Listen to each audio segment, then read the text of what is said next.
When we left off, we had our paddle just moving backwards and forth because we had set up the constructor and we still had these default, these methods moving left and right, but we don't have any keyboard input yet.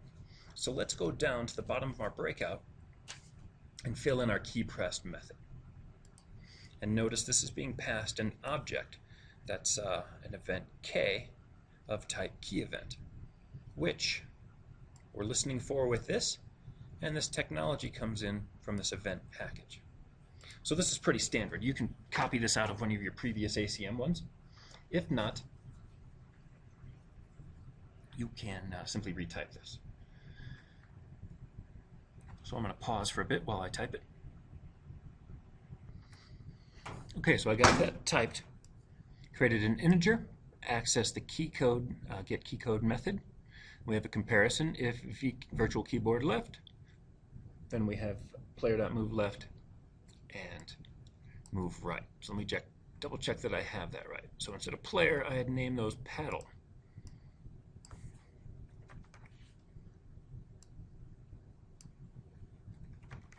And what I want to do is move these out of the loop so that it's not dependent on the loop, but dependent on my input. Now also, one thing that's really useful when you're testing to see if something works, as I was running this, I just had simple print statements so that I could press the left key and I'd get a print, that left to print out, press the right, get right to print out. That way I didn't have to bother with actually moving it. That way I know my method is set up correctly. So you sort of get the technology working, then you get the content to work appropriately. So I knew that if I could get this to print out, that my key pressed method was working. So once the method's working, then I have it do what it's intended. Then I break it. That's a way of breaking it down into steps, so that way you don't code too much without being able to test it. Because you could get lost in moving the paddle when your method works fine, but your problem is just moving your graphics. So if you ever see these in my code, that's what they're used for, is to test those methods. And then of course you want to execute it once you have it coded properly and then see if it works. So mine is working.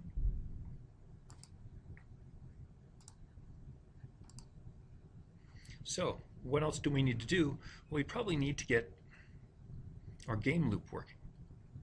And then we're going to need to add the blocks and the ball. So let's jump to the ball next. Here's our code so far. It's going to have to bounce off paddle and bounce off walls.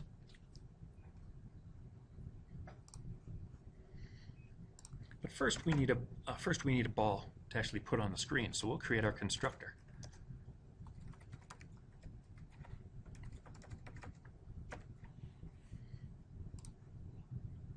I like to compile frequently to make sure I'm not making any mistakes as I go. And ball is equal to, whoops, we got to create a G oval. I'm going to create it up here so that everything can access it. And ball equals new G oval, and we'll make it 10 by 10 pixels. Remember, it's going to fit within that square. We'll set its color.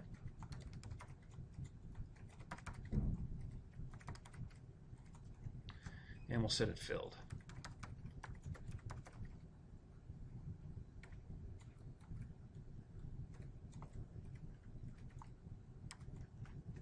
Then we'll add it to the screen.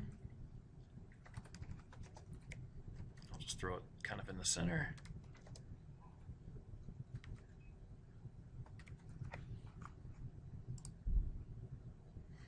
So that adds this may be confusing since we have G oval here. That's a ball, and then we have ball on the other one. We might want to, you could rename this if that's confusing. But what this does, this is the oval that is the ball. And then over here, where we add ball, that's when we're adding the object. So this one adds, in this file, we add a G oval. And this one adds the class ball. So slightly different. Let's see if they work.